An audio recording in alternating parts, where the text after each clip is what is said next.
Okay, welcome back. In our last video, we looked at identifying the sides of the right angle triangle as they relate to our trigonometry functions, sine, cosine, tangent. So let's go on a little bit further into it and let's start to work out what we actually do with this acronym. So the first one we're going to look at is our sine function. And as you can see up there, you've got sine theta.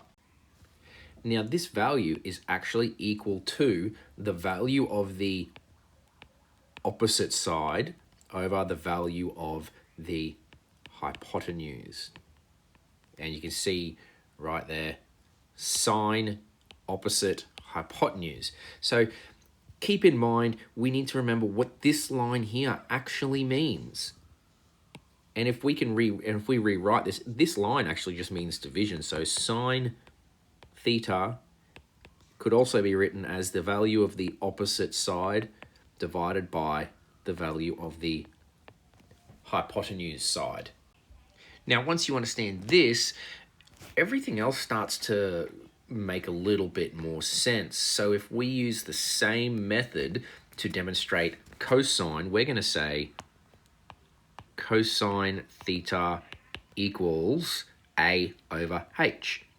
So that is our adjacent side over our hypotenuse, which we now know can also be written as cosine equals adjacent divided by the hypotenuse.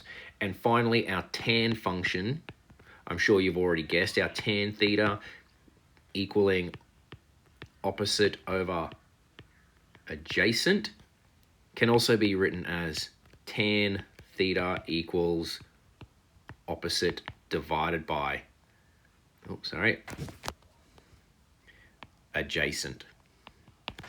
Now, when you're first starting out, if you want to use this layout for your formula because it makes sense to you, you can start off by that. Once you start to get used to it, though, you will have to get rid of that one in favor of this function here. This is the more accurate version of it, so I'd really recommend that if you are going to start with this, remember, ultimately using this form of that formula is preferential in the maths that we're doing. As always, if you have any questions, write them down, and we're going to continue on going a little bit deeper into this in class. Okay, bye.